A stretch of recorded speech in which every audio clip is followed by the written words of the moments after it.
सुप्रभात विद्यार्थियों, जैसा कि रीट अध्यापक पात्रता परीक्षा के अंदर मैं हिंदी की शिक्षण विधि आपको कहा था और पहली जो शिक्षण विधि थी वो कौन सी थी, अनुकरण विधि।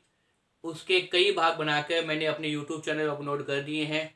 विद्यार्थियों, मुझे उम्मीद है आपने उन भागों को देखा होगा। आपको हिंदी शिक्षण की पहली शिक्षण विधि कौन सी है, अनुकरण विधि, समझ में आ गई होगी।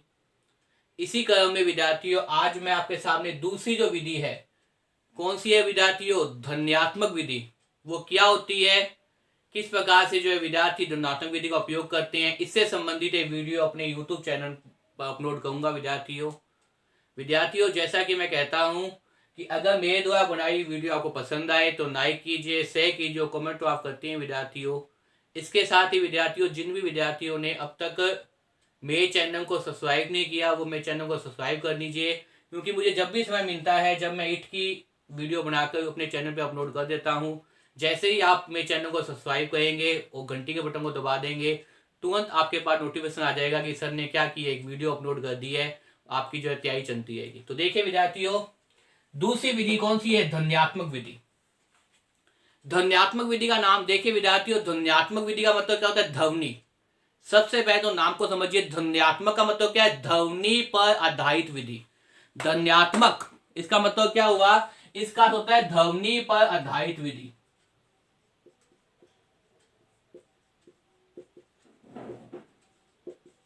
ध्वनि पर आधारित विधि, इसे हम क्या बोलते हैं, इसे बोलते हैं ध्वन्यात्मक विधि। मतलब जो विधि ध्वनि पर आधारित है, जो विधि कहीं ना कहीं ध्वनि पर आधारित होती है, वही आपके सामने क्या कराती है, ध्वन्यात्मक विधि कराती है। और ध्वनि का मतलब क्या है, जिस प्रकार से मैं बोल रहा हूं, तो मेरे मुखमंडल से भी क्या निकलनी है, ध्वनि निकलनी है। कुछ शब्द में बोल रहा हूं, उस शब्दों का उच्चारण कर रहा हूं, जब उन शब्दों का उच्चारण कर रहा हूं उस समय क्या निकलनी है, ध्वनि निकलनी है। और ये जो ध्वनि होती है, इसी ध्वन्यात्मक विधि के माध्यम से विद्यार्थी क्या है, अगर हिंदी की बात करें तो नए नए शब्दों का निर्माण करते रहते हैं। इसी ध्वन्यात्मक विधि के कारण विद्यार्थी क्या है, जब एक बार अध्यापक ने कुछ बता दिया, उससे मिलते जुलते मतलब उसी प्रकार की ध्वनि के नए शब्द वो विद्यार्थी क्या करता है, निर्माण करना प्रारंभ कर देता है। इसलिए विधि क्या कराती है, आपके सामने ध्वन्यात्मक विधि कराती है। क्या कराती है विद्यार्थी, विधि आपके सामने ध्वन्यात्मक विधि कराती है। तो याद कर लीजिए, ध्वन्यात्मक विधि जो है ध्वनि पर आधारित है। सबसे महत्वपूर्ण बात तो ये है कि जो ध्वन्यात्मक विधि है वो किस पर आधारित है, ध्वनि विधि पर। इसके बाद दूसरा जो महत्वपूर्ण प्रश्न आता है वो आता है कि ध्वन्यात्मक विधि के जनक कौन है। जनक है आपके सामने माइकल सेमर।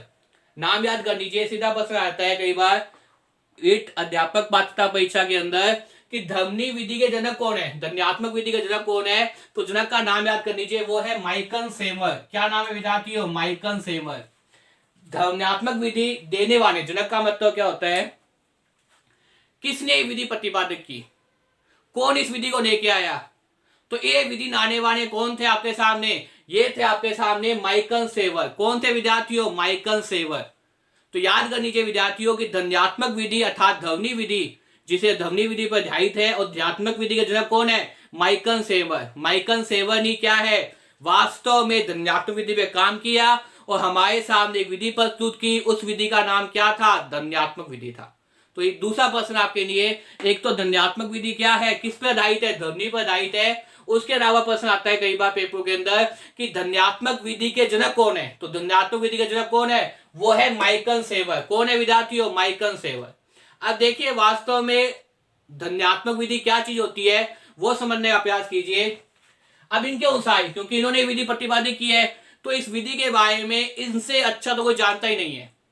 माइकल सेवर ने ही ये विधि जब प्रतिपादित की है तो इससे अच्छा तो कोई जानता ही नहीं है। तो माइकल सेवर के अनुसार वास्तव में उसने ध्वन्यात्मक विधि में क्या चीज देखी और क्या बताने का प्रयास किया, वो देखिए विद्यार्थियों। माइकल सेवर के अनुसार जब छोटे छोटे बालकों में, जब छोटे छोटे बालकों को समान ध्वनि वाले, जब छोटे छोटे बालकों को समान ध्वनि वाले कुछ शब्द लिखकर दे दिए जाते हैं, जब छोटे बालकों को समान ध्वनि वाले कुछ शब्द क्या करते हैं, लिखकर दे दिए जाते हैं, और फिर उन शब्दों के अनुसार, बालकों से नए शब्दों की रचना कराते हैं, तो फिर उन शब्दों के अनुसार बानकों से क्या करते हैं, नए शब्दों की रचना करते हैं। रचना का मतलब क्या है, नए शब्दों का निर्माण करते हैं। तो बानक रुचि का तरीके से, मतलब बानकों भी क्या आता है, आनंद आता है। रुचि का मतलब क्या है, आनंद आता है। तो बानक रुचि का तरीके से बहुत सारे नए शब्द बना लेता है। तो बानक खेल खेल के अंदर रुचि का तरीके के माध्यम से आनंद के अंदर क्या है, कई नए शब्दों का निर्माण कर देता है और उसका हिंदी भाषा के अंदर नए शब्दों के रूप में पकड़ मजबूत हो जाती है।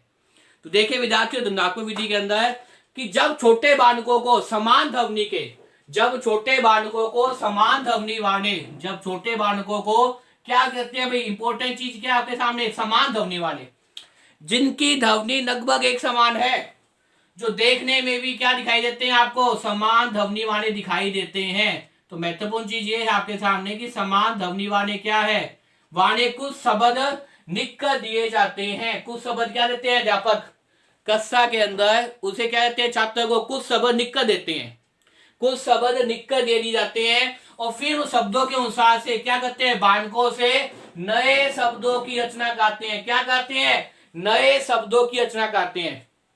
देखिए विद्यार्थियों, सबसे पहले तो अध्यापक क्या करता है, जो वो क्लास में आता है और द्वंद्वात्मक विधि का उपयोग करना चाहता है, जिसके जनक कौन थे, माइकल सेवर। तो माइकल सेवर ये बताते हैं आपको कि जब छोटे बालकों को समान ध्वनि वाले, छोटे बालकों को समान ध्वनि वाले कुछ शब्द लिख कर दे दिए जाते हैं, कुछ शब्द वो लिख देता है समान ध्वनि वाले, जिनका उच्चारण करने का तरीका, जिनकी ध्वनि क्या है, लगभग समान दिखाई देती है, एक समान ध्वनि निकलती है जिन शब्दों के अंदर, उन शब्दों को क्या बोलते हैं, समान ध्वनि वाले। तो समान ध्वनि वाले शब्द लिख कर दे दिए जाते हैं और फिर उन शब्दों के अनुसार, फिर उन शब्दों के अनुसार बालकों से नए शब्दों की रचना करते हैं। फिर उन शब्दों के अनुसार बालकों से क्या करते हैं, नए शब्दों की रचना करते हैं। तो बालक क्या करता है, रुचिकर तरीके थे, बालक क्या करता है, रुचिकर तरीका मतलब क्या है, आनंद पूर्वक खेल खेल के अंदर क्या करता है, बहुत सारे नए शब्द बना लेता है। क्या बना लेता है आपके सामने, बहुत सारे नए शब्द बना लेता है।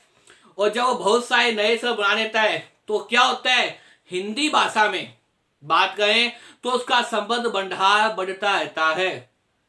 हिंदी भाषा की बात करें तो जब वो नए शब्द ऐसे समान ध्वनि से अपने आप बनाना सीख जाता है तो हिंदी भाषा के अंदर क्या करते हैं, उसका शब्द भंडार बढ़ना प्रारंभ हो जाता है, वो नए नए शब्दों का निर्माण करना प्रारंभ कर देता है। ये चीज क्या है, ये चीज जिससे छात्र, जिससे बालक नए नए शब्दों का बनाना प्रारंभ कर दे, ये हमें कौन सी विधि पता चलता है, ये पता चलता है ध्वन्यात्मक विधि थे। ये हमें किस विधि से पता चलता है, ये पता चलता है हमें ध्वन्यात्मक विधि थे।